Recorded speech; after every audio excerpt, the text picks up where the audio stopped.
everybody? Welcome back to the Deadly Draw Podcast. October is here, but it feels like July. I know.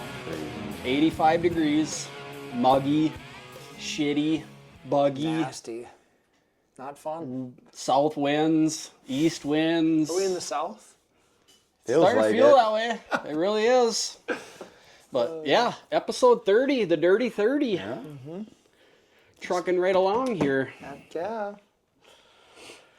Well, hunting stories. We got any hunting stories to catch up on? Well, I was in Arizona most of last week, so I got out Sunday. Of course, the evening I come home, my deer was in my plot.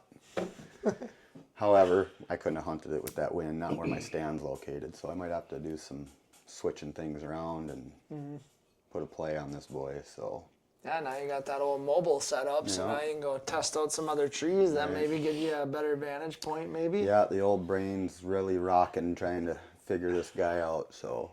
Tricky part about that is getting out of there. Yep. Yeah. Breaking down all your saddle gear and Well, stuff for like me, that. I And might trying just not leave to it. make any noise. I got 2 platforms. I could just leave that there for that situation. That's and true. just slip in there on a south wind and pull it down or something like that. Yeah.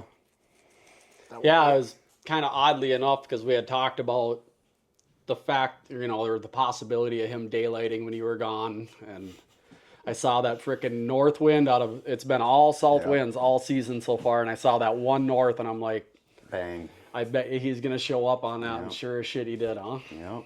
It's nuts. And we're rolling up on that week coming up into a full moon too, where I noticed that's when he was daylighting a lot before the last full moon. So whether it has something to do with it or not, but not saying die by the moon, live by the moon, but it could be deadly though, man, because it's coming up with a cold front too. That's so, true. Yeah. And if you see that pattern, that Monday will be the full moon. Next Monday will be the full moon. The actual day of the front, right? Yeah. Or it starts cooling off Sunday when it rains. But it just seems really weird to me, like, with that whole full moon talk. Like, last year when I shot that one, it was a full moon the day before. Yeah.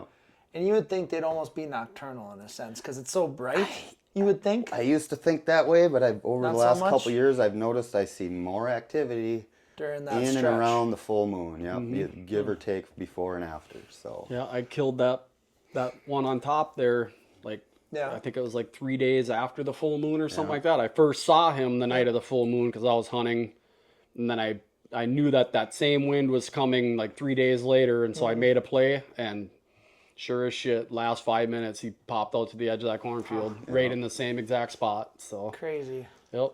There must be something to say about that. I think there is. I mean, Yep. I'm not basing everything on it, but I've seen results around it, so I'm gonna Kind of use it to my advantage, I guess, during that time. So.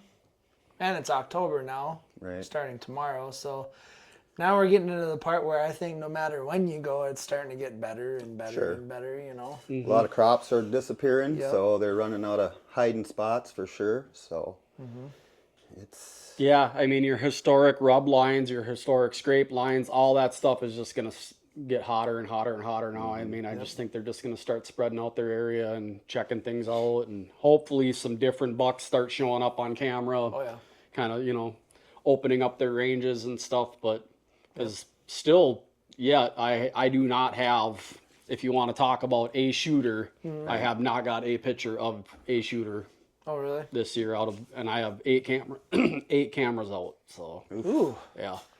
So you got a lot of intel everywhere. And A lot of intel, but no, I did see a decent one in Velvet on a public spot, but I got pictures of him one time, one day, and he hasn't been back ever since. It's almost like a satellite. In I know. a sense. Yeah, my other 2 properties I don't too. know.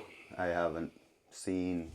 I mean, they're decent bucks, but nothing I'm gonna harvest. So, yeah, I'm waiting. Usually, I get something on both those that are respectable. So. And again, it's not gospel, No. but it sure is nice to know that there is, something worth putting your efforts in and burning spots out for, not just going in there on a whim of like, well, I hope a decent one shows up. It's like, it's kind of nice to get confirmation. For sure. That's like with this hot weather too. Do you waste a sit? Do you waste your going in? Do you? I'm kind of chalking it up to yard work and Yep. catching Get- up on get all some the other shit that I stuff done. don't want to do Yes. 2 weeks from now Yes. is getting done this week. Yeah. That's exactly where mine was at. Yep. Yep, that's what I've been doing. Because, that third week in October, from there all the way till December, it's going to be, I'll get to it if there's not a foot of snow under the it or spring. over it. So, or the In the spring. spring. Yeah. Mulch up as many leaves as I can, but as soon as that third week rolls around, it's Party's over. Yeah. Time to go. batteries are getting pulled out of everything, and in a tree I will be. So, unless we get a random warm late November again, which But even then, Still. that part of the month, it's like, Yeah. I don't care what the weather is at that point. It's gonna You're be in good. the woods. Yeah. You know. all of November, and even December's even got some pretty good action too. So especially if you can sit on some late season food or whatnot. So Yeah, no, and hunting for me, like you just brought up, I haven't really done a whole lot besides that one sit in Wisconsin there. It's been mostly just kind of getting stuff cleaned up and everything kind of put away. And because now, starting October 1st, now it's like, okay, stuff's in the vehicle. As, I'm able, starting to go in the woods, sit more. Whether that's after work or, on days that you're off, sitting in the morning, stuff like that. But yeah, I got a few sits in, but nothing really to write home about. I did have about a 120 inch come out that he pretty much had me pegged. He was walking up a trail and I did not expect a deer to come that way because that was the way I took in. And he came out, he worked a scrape a little bit, and then I could tell he caught my ground scent big time, and he just from then on he got super edgy, very calculated with every step, smelling exactly where I had to cross over the top of a down tree and stuff like that. And then as he came around the corner, he was facing straight at me. And it was probably 10 minutes before dark. So under the canopy, it was pretty tough to tell, but I could tell it was an antlered buck. And I'm quartered around my tree now because I'm trying to get any little bit of like silhouette blended into the base of the tree, because I'm only in an oak about this big with my saddle. And so now my bow is on the opposite side of the tree as me, because normally I'm at 6 o'clock, my bow's at 9 o'clock. Well, now I'm over at 3 o'clock, my bow's at 9 o'clock, and he goes down and kind of starts sniffing around and looking for acorns and stuff, and I reach around the tree, and I'm watching him the whole time. I grab my bow and I pick it up off of I just got that Genesis hanging system or whatever for it, pick it off of that, and stuck. What the fuck's going on here? I didn't know it. My broadhead's caught in a branch out in front of it. So what do? Rip. Yep. And I mean, I showed Nick the video, frickin' that frickin' buck. And then he's doing this number for, the next 2 minutes. But I'm sitting there to where my arm is shaking now because I couldn't bring my bow around or anything after I made that noise. So he's watching. Bent forward in this dumb position, holding onto my bow, frickin' shaking because he's staring, he's looking right through my soul. And I'm like, finally he kind of lets his guard down and still keeps on coming.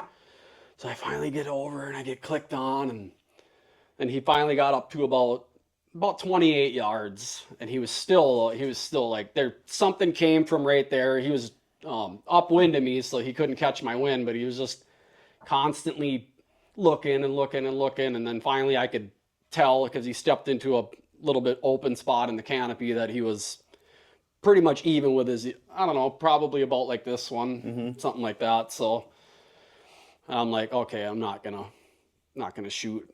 But then, how they gotta try and get snifty on you and try and circle downwind, and he started kind of quartering to get downwind of me, and then he just lost interest. He just kind of went back to grazing on the ground and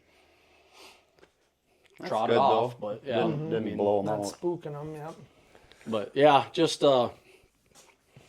One of them If you deals had a again. close, a little bit of something going on, a little action, more than I've seen. One of them deals again. That's just a reminder of like, when you got it figured out and, they're not going to come in that way because they're going to have to walk through 100 yards of my ground scent if he stays on that trail. And what does he do? Exactly that. So yeah, complete wide open spot of the tree when you're in a saddle, and that's the one tough part about a saddle is when they come over to your vulnerable side, it's like, what do you do? You're trying to blend into the tree, and it just doesn't sneak around the backside like a. Or like in a hang-on, you get stood up, you can back into that tree a little bit, and now you're just basically become the tree if you're all face masked up and everything, and then make your moves when you can. And not with a saddle, it was pretty clumsy, but he didn't blow, he didn't take off, and luckily it wasn't a big one or anything like that. So now when you walked into that area, did you notice any scrapes or rubs or anything like that? I did see that one scrape that he had stopped at, and there was fresh, because everything's so dry, there was fresh, like just cuts in it. Sure. I could tell from, but it wasn't a lot. It was like he just potted a couple times and then, but yeah, first thing he did when he popped out, he stopped at that scrape, and then there was 2 down trees across it. It was an old logging trail that I walked in on, and but yeah, as soon as he caught my ground scent, it was like a tracking dog. He just, because I had to go over the one down log, and then the next one had some brush on it, so I had to go over to the one side of it to get over a spot. He did the same thing. Went over, zigzagged over, smelt where I crossed, back into the middle of the trail, and started walking up again. It's like, why he would want to, other than they're curious, right? But it's like, I don't know. Thankful it wasn't a 180 or something when that frickin' arrow got hung up in that stick. And so, lesson, when you go to hang your bow, make sure there's no sticks your broadhead can get tangled up in, because if it's going to get tangled, it's going to happen right when you need to pull it out of there. So yeah, that's usually when that kind of stuff happens. In the heat of the moment. And it was loud too, man. I mean, pin drop quiet out there, and it was like, I loaded that arrow right up when I'm trying to live, and just like frickin', setting a hook or something like that, just dang. It was like, great. But yeah, so that was my excitement. Other than that, it's like, man, I just want to get a doe put down, and I did have a few encounters back here. One night I did have 7 of them come out, and last minute, I looked at my phone. The closest one of the adult does got to me was 37 yards, and I'm like, I'm in that little box stand. So to me, it looks like it's already past shooting light, but I had a minute left, and I'm like, well, if she was at like 18, but 37, I'm like, a little bit. They'll come back. So that night I had to call Christy to come out with the 4-wheeler and bust them out of there. But yeah, other than that, it's been nothing really. So pretty uneventful so far, but that'll be picking up. So it's just the beginning.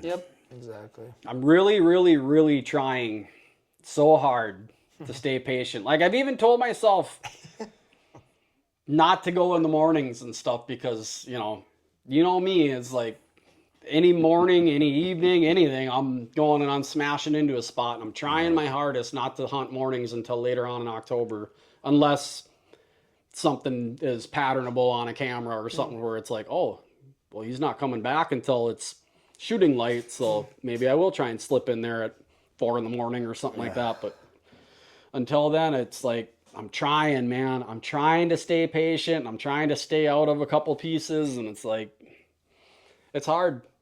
So now, why would you not sit in the morning until later October? Just because, I mean, and there's a lot of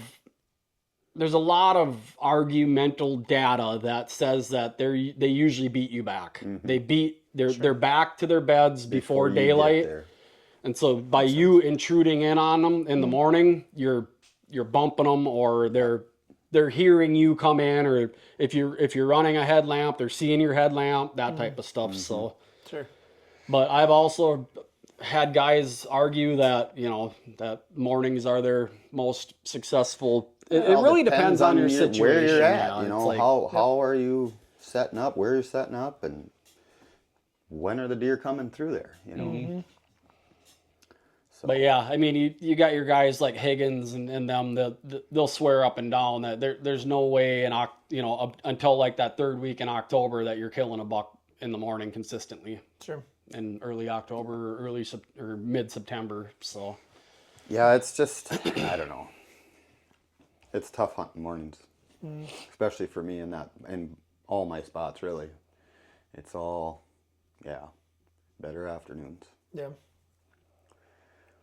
But yeah, mid-October, third week, it's like you just go for it. Yeah. I mean, at that point in time, it's like they're going to be cruising around and stuff and hanging out a little bit later into daylight and checking stuff. Yeah. So it's time to shift it. But I haven't hunted. Oh, I did. I went into a public piece one morning, but other than that was the only morning I've hunted yet this year. Yeah. So. Yeah, that's why I asked you if you've seen any scrapes or rubs, because even like when you brought up historical areas and stuff like that, I haven't seen really a whole lot of that yet. So I was curious if, some of those places you scouted, if you're catching some of that. No. It's gonna next week. I think you'll start seeing it starting to show up. Yeah. And they might not be going back to them. They might just be doing this one or making some rubs. But they'll start. Yep.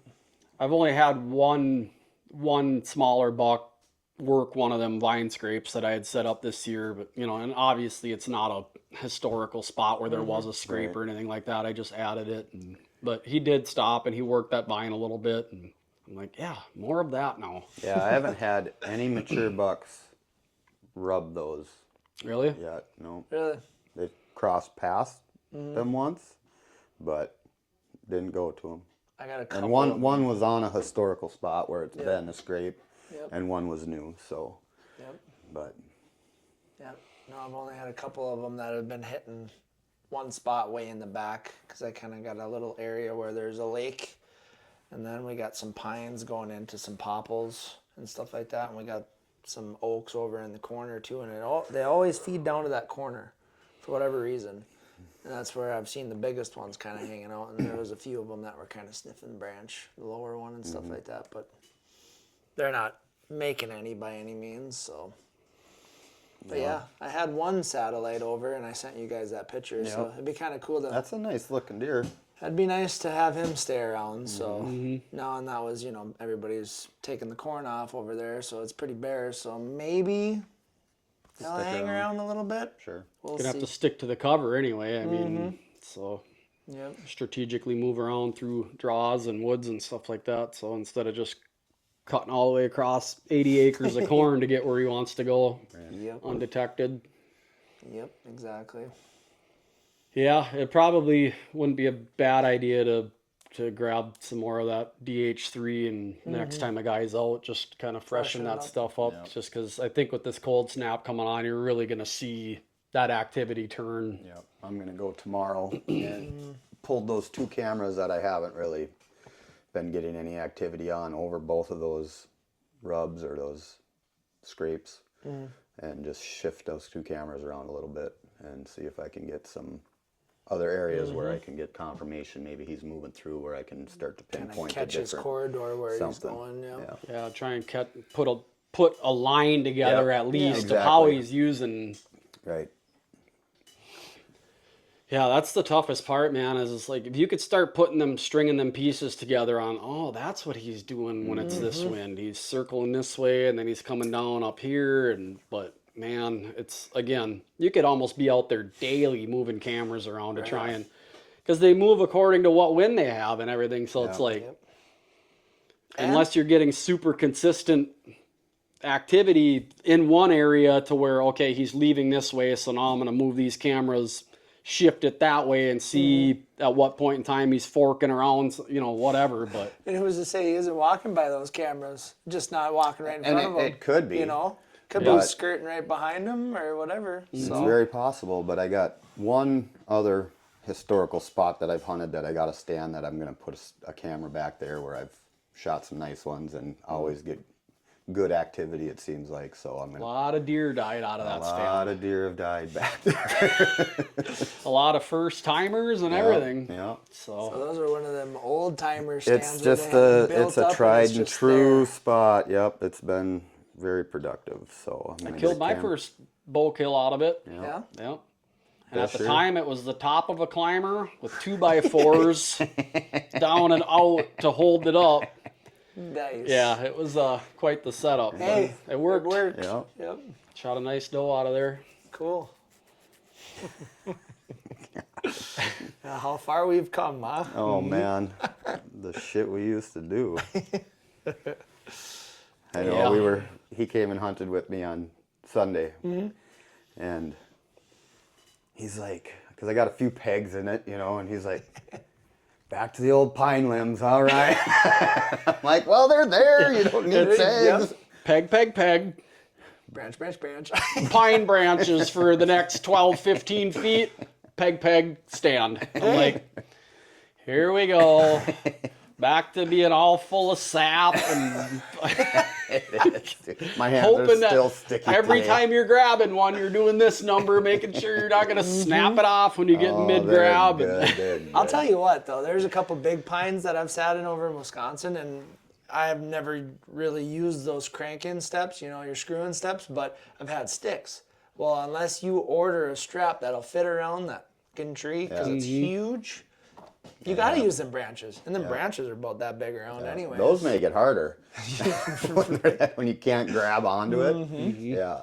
So, yeah, no, I totally get that. I mean, if they're there and you can, save some of those, why not utilize it? But I know the first time I took my son-in-law out and got him up in a portable, and that was in that area, a little different spot, but it's dark. We're gun hunting. I'm not even hunting. I'm just with him. He's hunting. Yep. And I was like, all right, just follow me up the tree. So I just go, and he goes, all I see him disappear into the dark going up this tree. I have no idea what I'm doing, where I'm going. I just went, come on. Here I go. I got strapped, I just sat on a branch and hung from my harness or whatever and got him in the stand, got him strapped in. And after he shot his deer, and he's like, dude, that was not cool. Sun comes up, and yeah, we're up there about 25 feet. He's like, Yeah, no. pretty soon you start getting Oh, yeah. swaying around and No. vertigo starts slipping in on you. But, Oh, that's fun, though, having those trees like that. And actually, those got a lot of cover, though, when you're in there doing that kind of stuff, because you ain't cutting nothing. yeah, but those pines, they're all limbs are gone. Oh, are they? Yeah.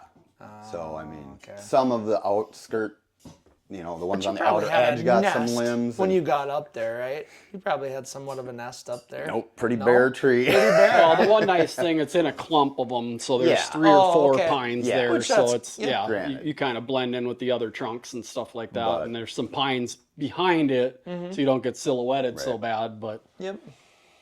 yeah, they're pretty open as far as, they don't have chutes going out where you can leave Yeah. nice boughs out in front of you or whatever, but... Yeah, you got no sense of security while you're up there either. Nothing to grab onto, or Sure. it's just Couple dry dead ones Yeah, if you're that- on your way down just to poke that you one came again. down. Something on the way down. But and on that note, I do have to talk about it because man, I'm still proud of myself for this one. Oh, So he gets down.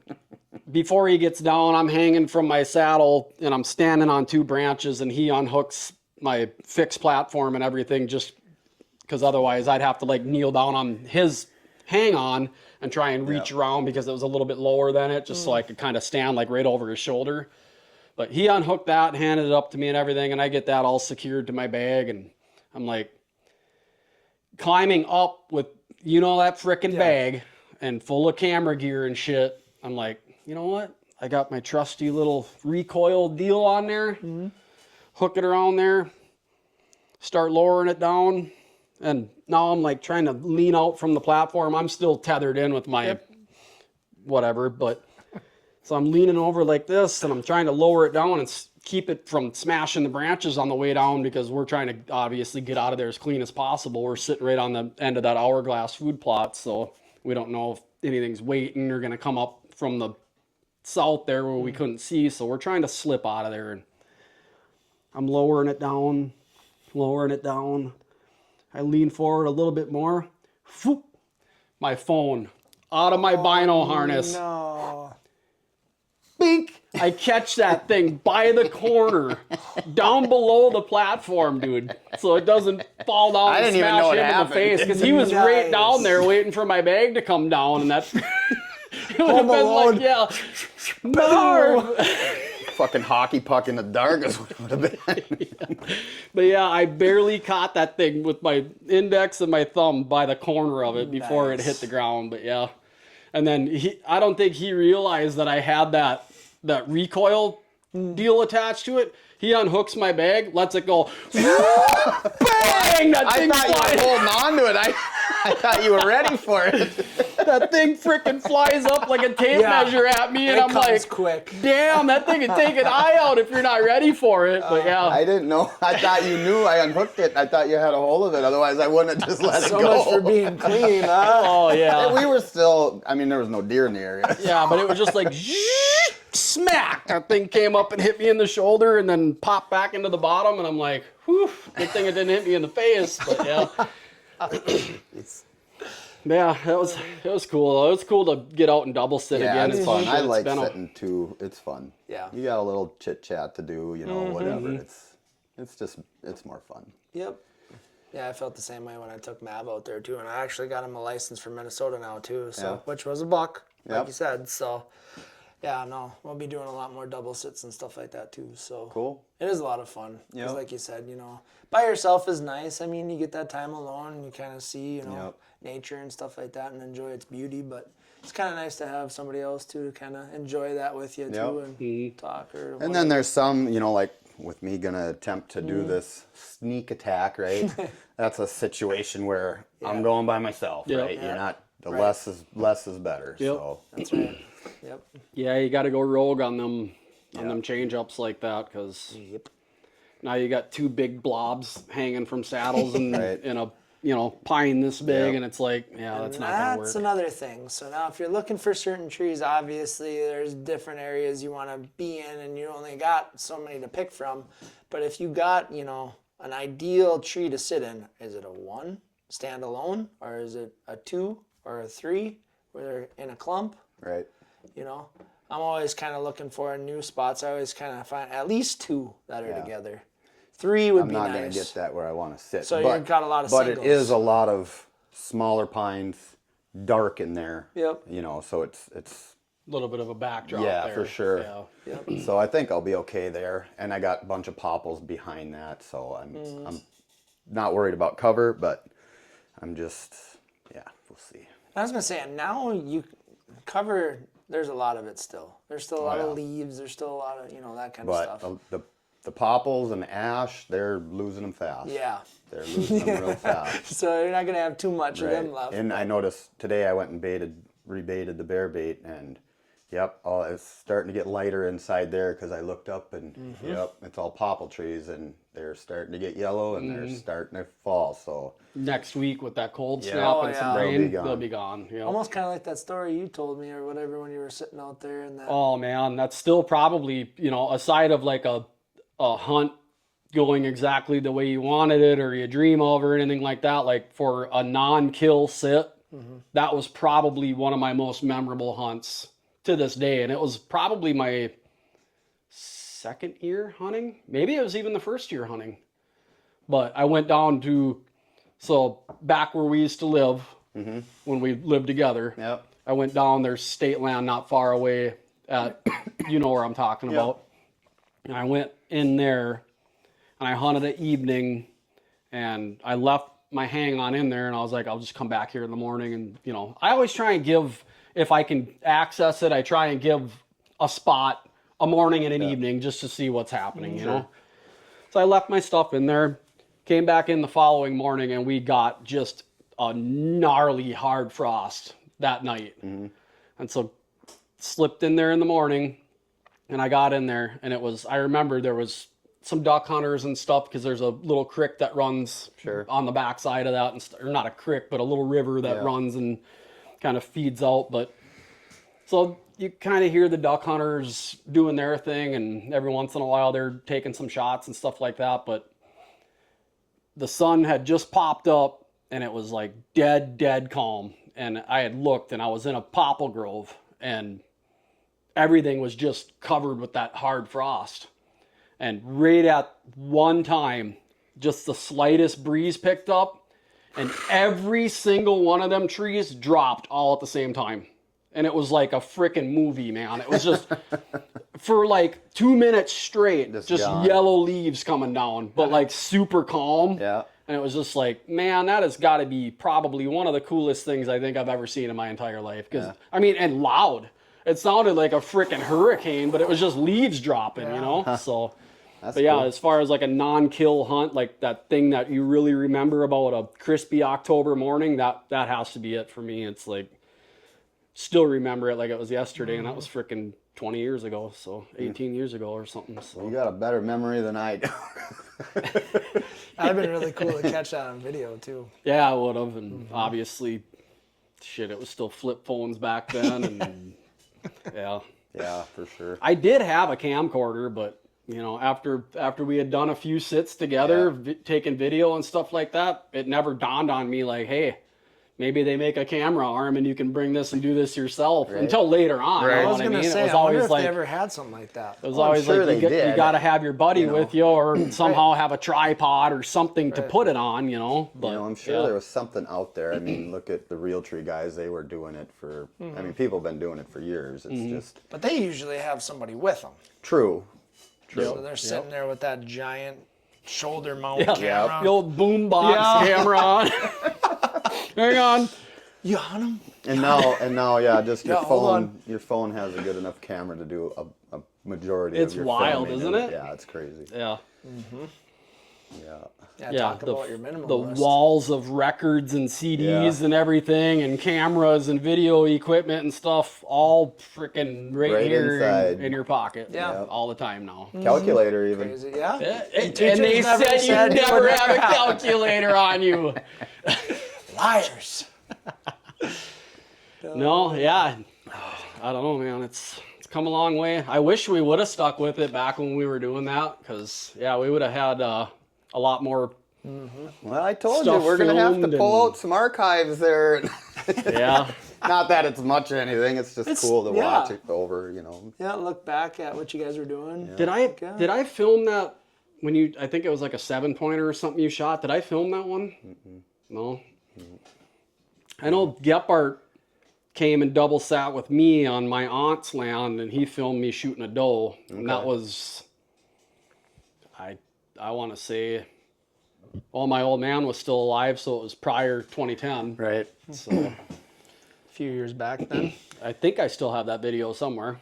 I'll have to look through I still got a box of them 8mm tapes from all that shit from sitting with you and all the music days, you know, touring and stuff like that. I got a bunch of them videos. And I got some old footage of 2 deer that I shot, but it wasn't, just the ass of the deer was in frame and you see him kick, or the other one you just hear me shoot and then I get him running off, tipping over. But did you have somebody with you No, that was all by myself. So how did you do it? Very well. I had a camera arm. This was probably would have been 18. Oh, okay. So it wasn't that not long too ago, long ago. right? Okay. Yeah. But I don't even know where that arm is. That's that one you and I bought together for like $30. You got that one? Yeah. Yeah, it's on the table in the garage. Nice. But Yep. No. Yeah, it'd have been cool to start that a long time ago and keep running with it. Just think how much better we'd be at everything right now had we been doing that. Yeah, and the hunts that would have got captured on it. I mean, I got 4 deer on the wall that weren't filmed, so. And I mean, you got stories, right, of how it all went down, and Well, you don't ever forget that. No, right. But it is kind of cool to have rewatch that. it and whatever. Yep. But, no. Yeah. And, could a guy have pulled it off? Would it have cost you some of them hunts? Right. Yeah. You know what I mean? Because That's it's true. like, I had one burn me last year. Right. So it's just that deal where it's like, now you have total different thing that's taken up your mind instead of just worried about making the shot. Yep. And that's why a lot of people say, because I've watched a few videos not too long ago, and they'll say I'm a hunter first and a cameraman second. So if I can get it in the shot, that's great. It's a bonus. Definitely since then, I've always made a point to try and get my action camera behind where I anticipate I'm going to be shooting. That way, worst case scenario, it's like, screw it, I can't get my main camera on them fast enough. That thing's on, and let it fly, and do what you can do with it. If you can do anything with it, if not, it is what it is. You still, you know, hopefully successfully harvested something and move on. So. Kind of changing things up a little bit, but I've talked about it in a couple of the past episodes, but my saga of the trespasser might have come to an end. Oh, yeah? I was kind of filling Dave in a little bit. What's going on? So, obviously, I've been having that trespasser. He's kind of sporadic. He'd show up, and then he'd be gone for a while. He'd show up, he'd be gone for 2 weeks. He'd show up, you know, and it was always at night. So, it was this last weekend. It was Saturday, and it was about 7 o'clock or something like that. Phone goes off. I look, sure enough, it's the four-wheeler driving right through the food plot, heading towards the highway. I'm like, oh, well, I know I'm probably too late, but I'm still going to do it. I sent it to my old man. My old man was in Wisconsin at the time. He sent it to his brother, who was home at the time. He gets it, gets in his vehicle, heads that way, and he starts to go over the overpass, and sure shit, he caught him on the other side of the overpass. Good. He ran him down. Good. So, yeah. He then pulled him over and talked to him. He said, hey, we've been getting you on camera pretty recently, so you're on private property. I suggest you stay out of there, or else we're going to have to get a hold of the police. So, I didn't know it was private property. Can't read? Yeah. Can't read? You mean the yellow sign on the T-post literally next to the road you're driving in on? It's literally right there. You can't miss it. I didn't know. Well, exactly. Ignorance is bliss, as they say. Yeah. So, and he's driving right by it every single time. So, but he was able to get him and told him. Good. And he goes, oh, I didn't know. I won't go back. We'll see. Well, hopefully. I mean, now that he's been caught, that's pretty in your face. Yeah. You know? Yep. So if you're ballsy enough to go back, you're pretty dumb. Yep. Honestly. I mean. Then you're asking for Then it. you're just asking. Yep. Yeah. Call the cops and be like, yeah. I would have snapped some pictures of his license plate. Yeah, and I wonder if he did. I don't know if he did or not, but yeah, just to have it on record. Yep. So, because those pictures, and even, you can request those HD photos and stuff like that. I don't know if even at that distance, if it would be clear enough to even see it. I don't know. It's pretty tough, especially when they got their headlights on and Right. stuff. If you got even like a color, a little bit of the plastics are faded, this color type of stuff, Yep. you can usually identify piece it it together. But Yep. So, yeah. well, that's good news. Yeah, no doubt. Hopefully you don't have any more of them issues with them people. Yeah, I hope not. Now it'll just be whether or not a homeless feller wants to go in there and make camp and set up. I'm still surprised nobody's seen, and it's funny because they'll go right by my camera. I had one stand right in front of it. On his phone, don't see it. Unless they blend in that good, I doubt it, because I can see it. Obviously, Well, I know I put it out. He's probably not a But- hunter, No, right? So he's not really paying attention seeing- for that. He's trespassing, so he's already doesn't care about that. So Yeah, dude, it's like in today's world, it's like everybody has a camera in their pocket. Everybody has Ring doorbell cameras or some type of property camera on their house. It's like some people got them in their backyards, some people got them on fence lines, you know what I mean? They're it's everywhere. like you have to think in your mind, like, yeah, if I'm going to go and trespass, I'm probably going to get picked up on a camera somewhere. You know what I mean? It's like... You would think. You'd have it in your mind at least, but... No. That's why I always kind of look at my stand, too, because it's right there, too. I'm like, I wonder if they ever mess with that while they're there. Haven't touched it, so... make sure you check your straps over good before you get on that thing. Yeah. Right? Yeah, I like that one video, because I got ladder stands for those ones, because at the time they were on sale, they were cheap. I picked up 2 of them or whatever, and I threw them there, so it was literally I can just go there and hunt, right? And don't have And to those are bring my stuff. perfect, too, because they're in little smaller pines, so they're just in, like, little eagle nests up there. Like I so. did with my double ladder Yeah. there. Yep. Yeah. But I seen a picture of one where the strap dry rotted and the thing went Oh yeah. ass over tea kettle and it was bent in a 90. I'm So sure. it's like, ugh, that'd have been a fun ride down. Freaking beetles. Yeah, because that happened to you once. You climbed up there and your straps were just bare. It looked like someone just cut them enough to where once you put some weight on it. That was on private too. Yep. Yeesh. Yep. That wouldn't have been good. But yeah, and that was, I don't know, that guy had an issue that was over on the next block of private, because I had a few times I had caught him on the camera that I had, and mind you, this was back when cameras were pretty new yet, and it was one of the old huge Moultrie ones with that big 6-volt freaking battery that you'd put in them. Oh yeah.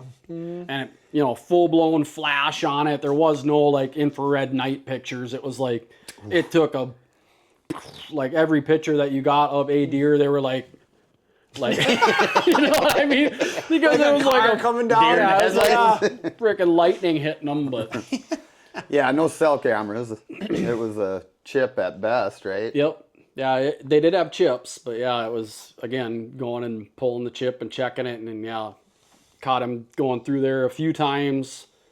And then the next time I had gone over to actually hunt that stand, I climbed up my tree, and luckily it was in an afternoon, so it was daylight when I was getting up in there. Yep. And I tend to always, when I get up in there, even if I did replace the straps, I kind of try and, Before you get if it's in a, make sure a squirrel didn't chew on them or something like that. And I swooped around it like this, and it was on the other side of it, and both of them had straight cuts in them. Really? Yep. And the stand, that was a stand that I had left in there for a long time, and I would just change the straps, So the stand was almost like grown in. Sure. Yep. But yeah, I grabbed onto the front of the stand a little bit, and I just pulled on it a little bit, and it went ping. Ew. So yeah, if I would have just gone up and stepped into it without a harness or anything, it would have been like a frickin' trapdoor. So. And that's no fun. Yeah, I mean, I got to not witness you doing it, and I don't ever want to do it. No. Oh my God. But, so yeah, after that, I was like, you know what? I love hunting and everything like that, and I do have permission on this piece, but it ain't worth it. I ain't dealing with anybody And that's it's willing not- to go through them it wasn't a lengths to keep That's somebody other from stuff. hunting over there, and it's like, And it wasn't. and a how do lo- you prove it too? You know what I Yeah. mean? You bring the cops over there and be like, look, my straps got cut. Okay, well, who do you think did it? Well, I don't know. Do you got a fingerprint kit? Can you pull prints off of this oak tree? It's like, what do you know what I mean? So it's just like, Piss whatever, on it. dude. I'm done. So. And it's Not not gonna like do you it. were. It was a big buck area, right? I mean, Right. it was the Yep. spot to hunt, but it wasn't. Yeah, it was a super low impact access Yeah. for me to go in and snap a doe out of once in a Right. while, and that was back in the 5 deer a year Yep. Well, days. it's still that so- with the early doe here. Oh, that's true. That's true. Yep. It is still 5 does and a buck. That was just mental. Holy cow. But yeah, doesn't mean you have to fill them all, right? Yeah. So It's fun and they're tasty, but yeah. man, you better be eating a lot of venison if you're eating 5 deer every year. feeding the kids is the only reason I used to do it. And it is nice to, like one of the property owners that, to get Hook that 'em up, extra give 'em tag some and, meat. and Yep. tag it for him, and I cut it up for him and everything, and Yep. he's just smiling when I show up over there with a cooler full of meat for him. So, Heck yeah. but Because, yeah, a lot of them guys don't hunt, but I'm sure they appreciate the meat. yep. So, And he used to, and it's just, he's 80 some years old, and he just can't do it anymore. Yeah. Aside of maybe, I can maybe get him in a chair with his rifle and whatnot, but it's pretty tough for him. So, and when he's got somebody that can put some meat in his freezer, it's like, hey, perfect. it. Now I don't have to go. So, Right. but yep. yeah, I think we were gonna dive into some other stuff here, but I think we're about out of time already. Yeah, I'm good. We can touch on that next week or whenever. So I was going to say, so it's funny, we're going back to cameras. My old man's got a camera. It's all up in the pines there, right on the homestead. And it's probably between our cameras, where he's got his and where I got mine, There's probably about 70, 80 yards apart. So a good distance away. And we figured what the reach of a max where it was going to take a picture is what, 50 yards? 60 yards? Not even. Not even. 50 feet maybe. Yeah, 50 feet at most. 30 feet. Okay. Yeah. So, well, I will say I am getting pictures across there to where his are coming, where if there's deer coming across his camera, I am picking those up. But the coolest thing was, it was at night, and both of our cameras went off at the same time. And I got a flash on his camera, and he got a flash on mine. Really? Yeah. I'll have to show Crazy. you guys, but yeah. I was kind of curious because, you know, with the new ones, they talk about no flash and all that stuff, or if there is one, there ain't much of it, right? But yeah, both cameras picked them up right at the same time. I'm like, huh, crazy. That's timing. That was pretty cool. So there was deer in front of both cameras at Yeah. the same time? There was deer in front of his, and then I kind of had one towards the middle, which was probably about 30 yards away, and I picked it up. Dang. That's out That's there a little long bit. way for a cell cam to pick up. Yeah. That's pretty awesome.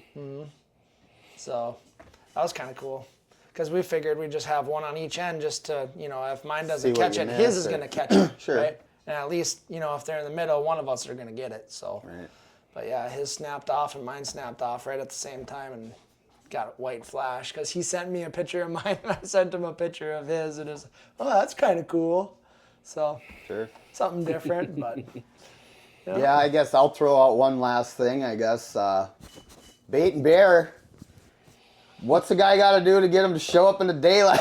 Yeah, Andy, if you're watching Frank- or listening, Frank, this guy come on, needs buddy. help, bud. He needs Throw a lot dog of a help. bone. I don't know. He's regular from right after dark until like midnight, 1 o'clock.